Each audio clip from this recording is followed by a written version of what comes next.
नमस्कार दोस्तों, स्वागत करता हूं आप सभी का अपने इस YouTube चैनल पर। आज अपन सीखने वाले हैं कि किसी भी संख्या का आप क्यूब रूट किस प्रकार से फाइंड करते हैं।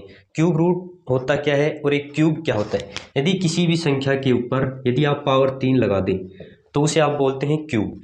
लेकिन यदि आप किसी भी संख्या के ऊपर वर्ग, इसे बोलते हैं वर्गमूल, कि यदि यहाँ पर 3 लगा दें तो इसे बोलते हैं क्यूब रूट यानी कि घनमूल। लेकिन अब बात आती है कि आप इन संख्याओं का घनमूल किस प्रकार से निकालते हैं। चलो अपन सीखते हैं कि इन संख्याओं का घनमूल कैसे निकालते हैं। जब भी आपको इसी प्रकार के क्वेश्चन दिए गए होंगे तो प्रत्येक बार आपको देखना है कि इनमें इकाई अंक क्या है।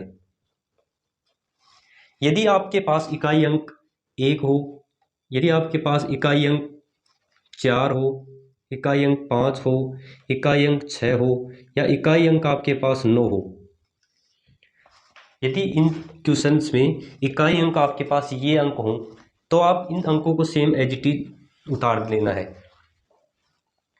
नंबर 2 बात टाइप, पहली बात तो ये ध्यान रखनी है आपको, यदि आपके पास इकाई अंक या तो 2 हो या आपके पास इकाई अंक 3 हो, इकाई अंक 2 हो या 3 हो, तो इसका आंसर करते टाइम अपने क्या लिखना है 8 और इसका आंसर करते टाइम अपने क्या लिखना है 7। इस पर ये जो क्वेश्चंस हैं इनके बेस पर अपन समझेंगे कि इन क्वेश्चंस को करना किस प्रकार से है।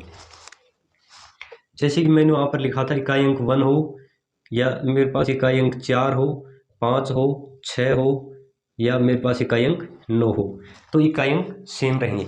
तो अपन एग्जांपल फर्स्ट लेते हैं। इसमें इकाई अंक कितना है 1।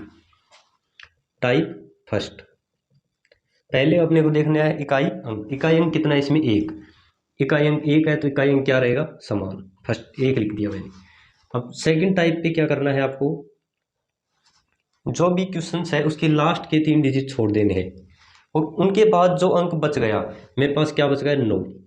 9 से ठीक छोटी पूर्ण घन संख्या लेनी है। पूर्ण घन संख्या किस संख्या आएगी, 9 से छोटा पूर्ण घन किस संख्या का आएगा, ये आ गया मेरे पास 8। तो 8 का पूर्ण घन क्या आएगा 2, तो ये उतार देना है मेरे को 2। तो इस संख्या का घनमूल क्या हो जाएगा 21। इसी प्रकार अगला क्वेश्चन लेते हैं। इस संख्या का इकाई अंक कितना है, प्रत्येक क्वेश्चन में इकाई अंक देखना है। इस क्वेश्चन का इकाई अंक कितना है 3 और यदि मेरे पास इकाई अंक 3 हो तो उसको क्या करना है 7 और यदि इकाई अंक 7 हो तो उसे क्या कर देना है 3।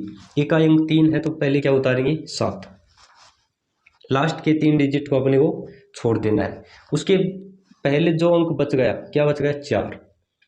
4 से छोटा ऐसा अंक खोजना है जो पूर्ण घन अवेलेबल हो, यानी इससे छोटा। इससे छोटा क्या होगा 3। 3 का पूर्ण घन है नहीं है, 2 का नहीं है, तो यह क्या आएगा 1। तो इसका आंसर क्या आ जाएगा 17। इसी प्रकार तीसरा एग्जांपल लेते हैं। क्या निकलवाना है क्यूब रूट, इकाई अंक देखना है। इकाई अंक कितना है 8, तो 8 है तो आंसर करते टाइम अपने क्या लिख देना है इसका 2। कितने अंक छोड़ने हैं 3।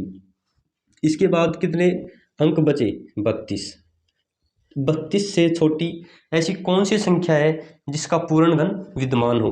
32 से छोटी संख्या कौन सी होगी, जैसे 2 का घन करेंगे कितना आएगा 8, 3 का घन 27 और 4 का घन कितना आएगा मेरे पास 64। तो 4 का घन अवेलेबल नहीं है इसमें, तो कितने का है 3 का, तो यहाँ पर कितना लिख देंगे 3।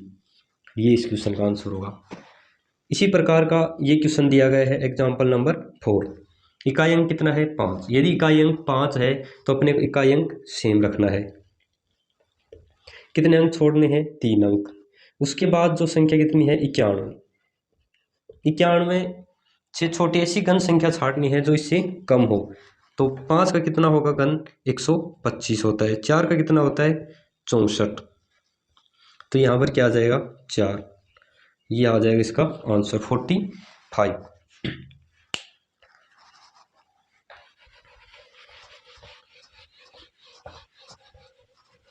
इसी प्रकार से अपन एक एग्जांपल और लेते हैं, कोई भी एक एग्जांपल जो कि आपको इसका आंसर कमेंट बॉक्स में देना है। जैसे कि मैंने कोई भी क्वेश्चन लिख लिया, जैसे 32,768। 32,768 इस संख्या का पूर्ण घन क्या होगा, इस संख्या का क्यूब रूट क्या होगा। Thanks for watching. जय हिंद जय भारत।